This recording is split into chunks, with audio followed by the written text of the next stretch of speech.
Sunrise on 3FM 92.7. My name is Johnny Hughes. On Sunrise. It's always a pleasure to serve you breakfast. The Minister for Lands and Natural Resources, Dr. Emmanuel Lama Kofi-Boa, who is also MP for Elembele constituency, has been speaking on the revocation of licenses after the 7th of December 2024. What has he been saying? Listen to him. The current licensing regime is fraught with so many problems. So we are establishing with immediate effect a technical small-scale mining review committee to review all existing small-scale mining licenses. With reps from the following agencies: the Minerals Commission, the Environmental Protection Agency, the Water Resource Commission, Forestry Commission, and the Attorney General's Office.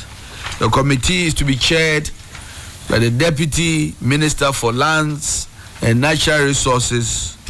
The committee is to audit all licenses to ensure that they are properly acquired, that they meet all conditions of continuous validity. They are also to ensure permitting fees and all those requirements by all the agencies, EPA, Minerals Commission, Water Resource Commission, that all those processes required have been met. The committee will have 2 months to carry out this very important assignment. All licensees are expected to cooperate and subject their documentation to this exercise within this period. All who fail to go through this process of verification will consider their licenses revoked at the end of the process. Both the Ministries of Lands, Environment, Science and Technology are working together to establish a new classification of small-scale licenses. You will see that we have people that have gone past small-scale licenses. Yet, because we don't have a classification of medium-scale licenses, all they have to do is continue acquiring licenses. And if you put their area of operation, it's more than a light scale. So we want to really create the opportunity for a medium scale as well. Speaking in Parliament on Wednesday, there were 240 licenses that were issued. 2024, so far as we know, is 150 licenses, totaling 1,503. Now let's do the calculation. 1,503 under President Akufo-Addo and Dr. Mahmoud Bawumia, compared to what we had 56 under John Mahama and Professor Jonathan Mills. Are you breathing? I breathe well.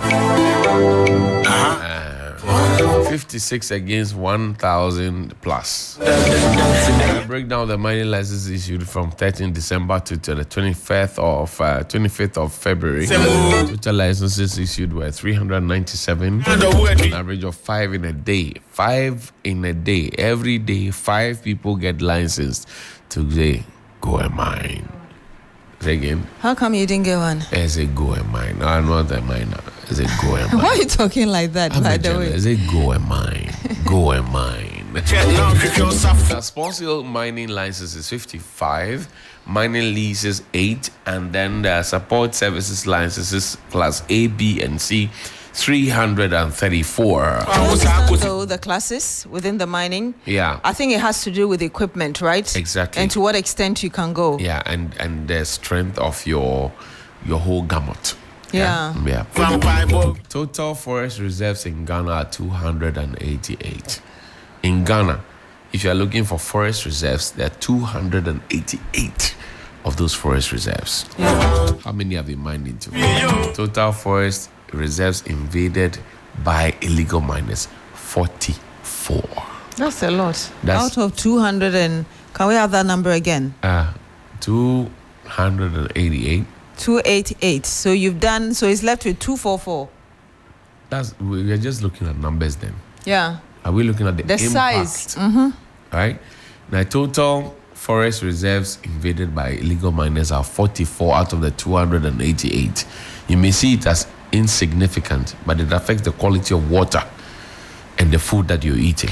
But it's amazing that if with just 44, quote unquote, in case you're talking just based on numerical basis, right, you have our water bodies as polluted as they are, Then imagine if we get to half. Sunrise on 3 Nobody can survive. That's why some boys and many men shall die. Now, there are nine of them total forest reserves that are taken over by illegal miners. 9 taken over.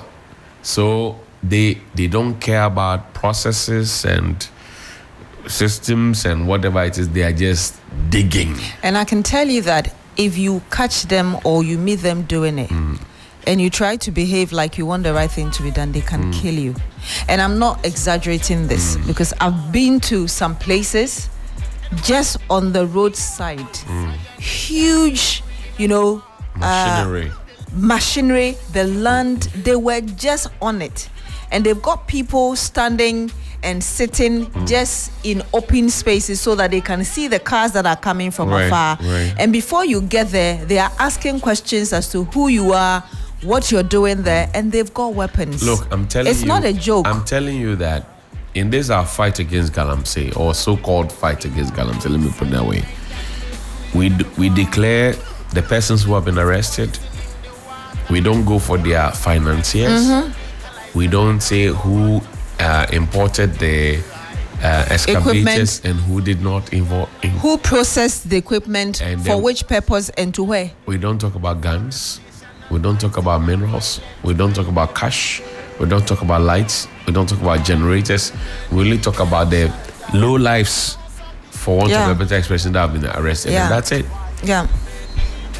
Total land size destroyed by Galamsey. That's 5,100 hectares. That's 7,500 football fields. That's huge. Yeah, destroyed by Galamsey. Cell. Some forest reserves under siege: Tano, Nimri Forest Reserve, Tano, Anya Forest Reserve, Etiwa Forest, our favorite Etiwa Forest. Etiwa is actually gone, huh? Both, I think there's Etiwa East and Etiwa West. Both of them, they are gone. That's Abner Asaris area. Yes, Abner, and then another. Former roads minister. Yes, but there's also another lady there in one of the two. No, I'm saying that under what we have now is a report from the previous administration. Abner Asari. Yeah. And the former roads minister, Kwesi Amakwata. They supervise this. Literally. Environmental and natural resources, they are calling for a ban on new mining activities in the forest reserve. That's what Kofi Boa has done. Yes, we talked about it this morning. In fact, 7th of beyond the 7th of December, it says all mining leases banned. I think that's why Arocha Ghana, the deputy director, has been speaking a lot. Darobosu, saying that the CEO of the Minerals Commission should be relieved of his position as well, because within that period he gave out so many licenses to people to just go and mine. There's also a rollout of the Tree for Life and Blue Water initiative to transform degraded areas into economic and ecological recovery hubs. I hope that the trees they are planting can actually extract the mercury cyanide from the soil. Is there a scientific research that shows that there are trees that can do that? Can do that, yeah. The scientists always say that. And then what happens to those trees? They just contain them. You don't have to pull them out. No. Okay. Arocha Ghana is joining us on the phone line. Darrell Bosu is the deputy director of Arocha Ghana. Darrell, good morning.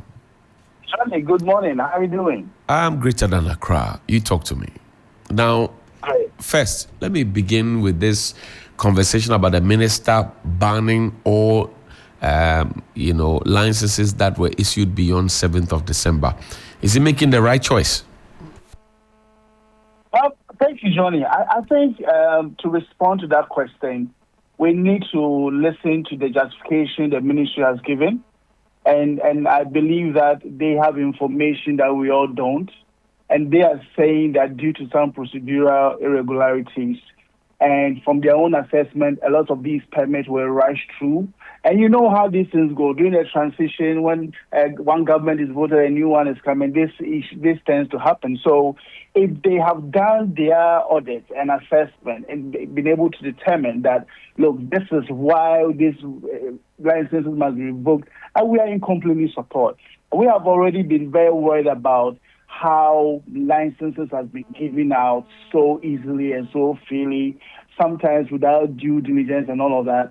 And I want to trust that the ministry has done its work, because to come and say this, it also has implications. Still, some people are likely to sue, and others might decide not to based on how they got their license. So we believe that it is in the right direction. Now, that said, I think that we need to broaden the net and not only focus on small-scale mining licenses.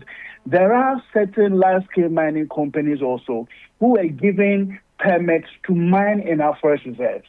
And if you go to refer to the 4th SA Forest Invasion Investigative Report, that talks about how the government then gave out mining licenses to their cronies and people, the family members and all of that, then there is more attention that needs to be paid to that aspect as well. And it's an area that so far they are very quiet on, but I want to avert their minds to that, and I think that it is important. So we fully support this action, and I think that we need to broaden it and ensure that we can do a complete audit.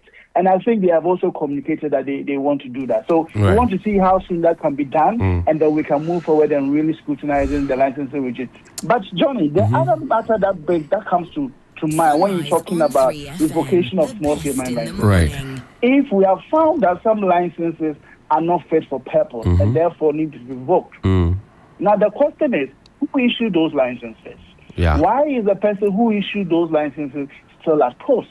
Somehow the ministry is quiet. And I'm really looking forward to the coming weeks, how the ministry is going to move forward with the supervisor of the revoked licenses still at post. And that is why we have said some weeks back that, look, it is not tenable that the current chief executive of the Minerals Commission continues to stay in office, because a lot of the mess we have, issuing licenses without the necessary due diligence, some of which is evidenced by the revocation of these small licenses, is a testament that there's something wrong. And we cannot allow that leadership to continue if the government is really serious about resetting our environment and reforming the licensing regime and the minerals governance in this country. I think we need to look at that particular sector very, very critically. Now, again, there's the Tree for Life and Blue Water initiative that the ministry has announced.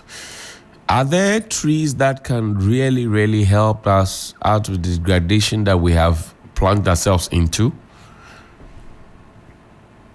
Johnny, I have to say, look, the government's plans for Trees for Life, which is geared towards restoring our environment, restoring our forest reserve, it's planting more trees. It's for us very laudable. We need as a country to go towards a pathway where we continue to grow our forests, even both on reserve and off reserve.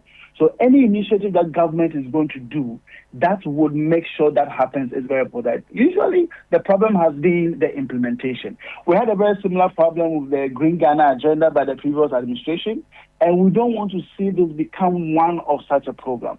So we want to see the Tree for Life really become integral to everything that we do. My only concern, maybe right now, I will say that I have not seen anything untoward yet, but there's always a risk that it becomes politicized and they start using it to give jobs to the boys, and really people don't do very technical work. That leads to restoration of our land. You know, we need to restore our degraded mine sites. We need to restore all those 47 or 49 forest reserves that have been completely destroyed by Galamsey. So there's really a need to do very serious, nationally led restoration activity. If Tree for Life is going to do that, then I think that we welcome it. So far, we have not seen any clear policy framework on it, how they are going to roll it, how exactly is going to go into the details. I think we want to wait and see. But if they are going to launch it on International Forest Day, it's a good initiative, and we are going to rally behind it and wait also to get to see more details as the policy rolls out. But now, let's talk about the Blue Water Initiative. Right. It's also coming on the back of the fact that the government is recognizing the devastation that has been meted out to our rivers. They are so polluted now that you can't even take a drink out of them. So there's a need as a country to restore our rivers and make it wholesome for consumption and for agricultural purposes. So the Blue Water Initiative, as envisaged by the government, is also very laudable, and we support it all the way. But, I mean, we are already tending to worry because we've heard that, look, they've now launched some river guards and who are going to serve as whistleblowers to provide information to the police on where illegal mining is happening. That, for us, we see is very ineffective use of our resources. Right. Look, when it comes to reporting on what is happening in communities or what is happening in our forests there, what is happening in our rivers, Johnny, you can't imagine how many calls I get in a day from community members telling us about people who are going to do illegal activities in our forest reserve. You can't imagine. So the communities really have a commitment to report. They don't even need to be paid to do that. They have a sense of nationality, a sense of patriotism. When they see illegal activity happening, they already completely offer themselves to report on these things.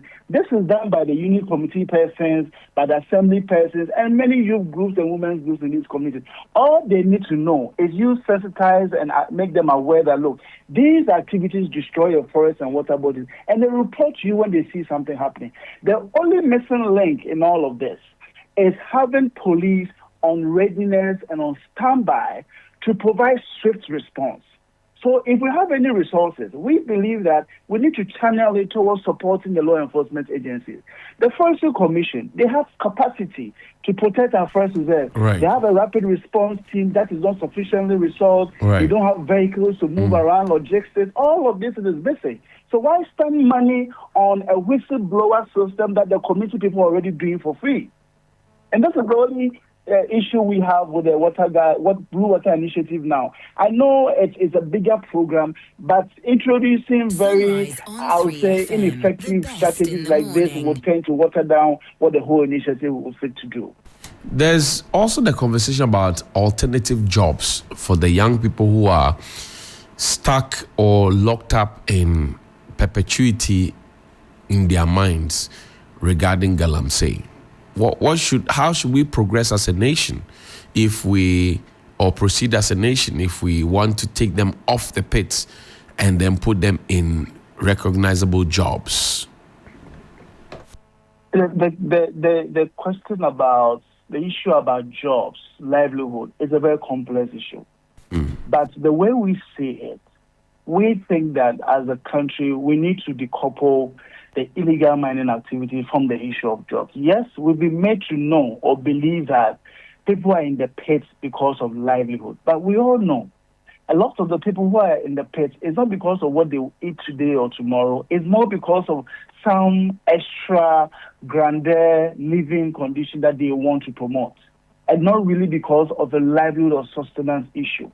So we need to decouple the issue and deal, first of all, with the illegality. We recognize that, yes, people also must eat and all of that. But that has been the narrative that has actually supported the galamsey and actually giving people the impunity to continue what they are doing. But going forward, we need to separate it. We need to have a system that deals very swiftly, decisively, and brutally with people engaging in illegalities, and that has to do with mining, and then really have another strategy which can be rolled out at the district level. Because, Johnny, there is no way you can give somebody who has been working in the pit for a month or even a week a job that will commensurate the kind of income they make. So there has to be some very new reorientation. There has to be some new organization set up to really do this. And I'm not saying set up new institutions. We already have the setup already. The YEA, the youth employment, all of that. It's there. We even have green jobs policy and all of that. It's all there. We need to go back to these documents and start letting our decentralized local government authorities work at that grassroots level and gradually wean people off.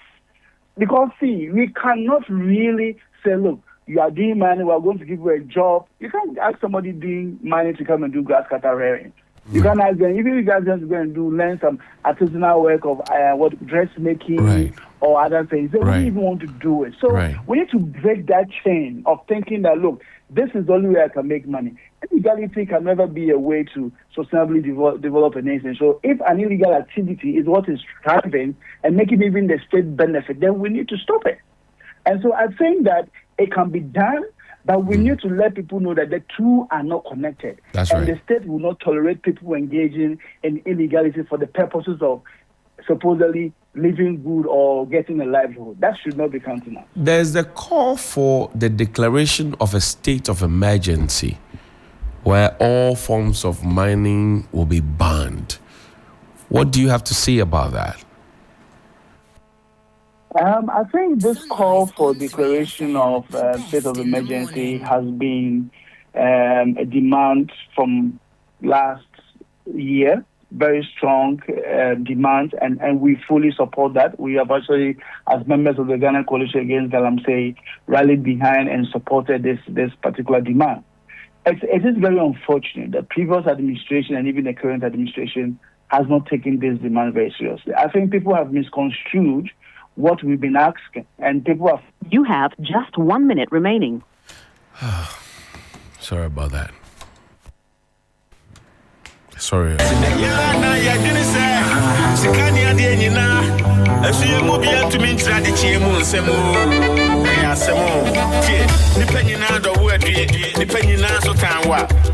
Boy, and you watching this what we are seeing Braboso, Yamin Kahua, Musika, would be able to charge us with a baby as here now and I'm Kahua. When you want your fat to rent him one to one I'm daddy, one shampoo. I would like to Pabo. I don't think you're up on tea and chat now. If you're Safwa, Safwa, wire in the home from Mexico, would you be? I wouldn't be a better one. I was a Rocha Ghana, Daraboso. Yeah, fair free swam. Wow, what the I don't know what's running through your mind. This Galamsey conversation. What do you think? Are we going about it the right way, or are we just playing some hanky panky, Mickey Mouse, Tom and Jerry kind of vibe? I don't know. I'm asking you. You tell me. What is it? How are we going about it? You want to talk, eh? You want to talk. So I should activate the phone lines for you to talk. You want to talk, eh? Oh, no, I didn't hear. Did you say you want to talk? No, I want to hear you. Say it louder. Do you want to talk? Do you have views about Galamsey? How we should stop it, or we can stop it? I want to understand you. But can't predict your death when you're gone. That's right, legacy The best in the morning is on 92.7 Sunrise on 3FM. You let me finish my conversation with Daryl, and then we'll come back to you. Daryl, welcome back. Yes, thank you very much. This state of emergency thing, is it an overkill, or is it what we need actually to fix this problem? Johnny, I think, yes, anytime people say the demand for the state of emergency is an overkill, we really don't agree. Because, see, several countries have had to really execute the state of emergency so that they can have a grip on something like this illegal mining that has gotten out of hand. Many countries have done it. And so we also think that, look, if you look at the impunity, we were at a point in the last year where politically connected people, party people, everybody was in the Galamsey, and there was no way we were going to tell them off. And we thought that really implementing a state of emergency was going to be the best way for everybody to get the message that, look, don't joke with our forest reserves and our rivers. So for us, it was right, and it's very unfortunate that a lot of people in government in the previous administration and now don't see the sense of why this is very, very critical. And the Honorable Minister for Lands has indicated, look, a lot of our forest reserves are now under siege from illegal miners. 49 of them seriously impacted, 9 of them practically no more under the management of the Forestry Commission staff, because these people who are running mining activities there are protected by armed gangs. I mean, he tells us that they've been able to take possession of 7 of them, but we don't have a very clear information as to which of the forest reserves he's talking about. When also the information out there is that, look, a lot of the forest reserves are still in the same state. So I think that we need to issue this state of emergency purposely targeting our forest reserves and our rivers. Then we get every state enforcement agency involved in the process. We have been very disappointed by the way the police in particular, who live with us in the various communities, at district level, at regional level, that have failed to see all the illegalities, but don't miss out on really being on the highway or even arresting somebody who's supposed to have gone to steal a plantain. I'm not saying stealing plantain is good, but I think there's something missing. When we effect the state of emergency, you get all of these institutions on the alert. And even if you look at the issue of the river gas and why we thought that it was important to bring the river gas system, you are saying that, look, the people are not giving information. People are giving information, but we know that the problem is not about the information that is not coming. It's rather about the response that is not being delivered to react to the feedback that is coming from the community. So the state of emergency will come to really fill that gap and give us an opportunity within a short time to decisively get to the ground and get everybody out, flush the system, and then reset as we've committed to do. Now, Darryl, the people of the Republic of Ghana, if you ask the people who work at Ghana Water Company, they are literally frustrated. They say, look, this Galamsey thing, we're paying lip service to it, and it's hurting our production of water. The people can't get good water to drink. Everybody seems to be sitting on the tenterhooks. We've seen a few ministers going left, right, center. But is that what we really need in terms of the public show? Or we need to really get down on it and get it done? What we have to do? Tell us. Johnny, I think you just said it. You see, there's a lot of talk about Galamsey, fighting Galamsey. I mean, this government took office, they've been talking also about Galamsey. I recall when the previous administration also took office in 2017, they said a lot of good things about fighting Galamsey. At the end of the day, we saw the worst record ever in dealing with Galamsey. And I don't want us to get to a point where this government is saying all the good things they have to say. But really, when it comes to delivering, they don't deliver. And that is why measures like effecting a state of emergency can give you that quick action. You go to the ground, flush the system out, and you leave a strong deterrent message. And nobody will dare go against it. So, I mean, when you talk about the water bodies being polluted, it affects our pocket. First of all, it affects the supply of water services to our homes and even for other businesses. So it is really, really important. Some countries don't joke with their river systems at all. And unfortunately, in Ghana, we've sat down and for over 10 years allowed the onslaught and destruction of our rivers to continue to a point that now if you drink water from any river in this country, you might as well be preparing for some other future health risk. And this is, for me, not acceptable. So if the state prioritizes our health, then they need to take steps to ensure everything that goes into our body, wherever their particular goods or services comes from, it is protected completely and given maximum security. We are not doing that. So I agree with you that, look, the government needs to get to the ground. The talk is good, but we must see more action. I mean, I'm not saying that let's go back to Vanguard and Operation Halt and all of that, but I think the strategies can be really ramped up. I have not seen the strategy being ramped up at the decentralized local government level, where the DCs are giving some ultimatum, the police command are giving ultimatum, and all of these people are sitting on tentacles and they are really demanded to act or they leave office. I think there needs to be some accountability. There needs to be some responsibility on the part of state agencies who are in some of these positions, because it doesn't make sense that the police is there, the DC is there, assembly persons are there, and Galamsey is going on destroying rivers. Now, Johnny, if I tell you what is happening around the eastern region, Densu is now finally polluted. We've done what we could, but we wouldn't even get the support of the police to really keep off the illegal miners from the area. So it's a tough thing, and I think that this is why the call for a state of emergency is very, very important. Thank you. I'm grateful for your time, Darryl Bosso. Always a pleasure to spend my mornings Johnny. with you. You're a great guy. Thank you so much. Thank you so much, Johnny. Have a nice day. You too, my brother. That's Darryl Bosso, Deputy Director of Rocho Ghana, joining us. Ghana, it's time to globalize.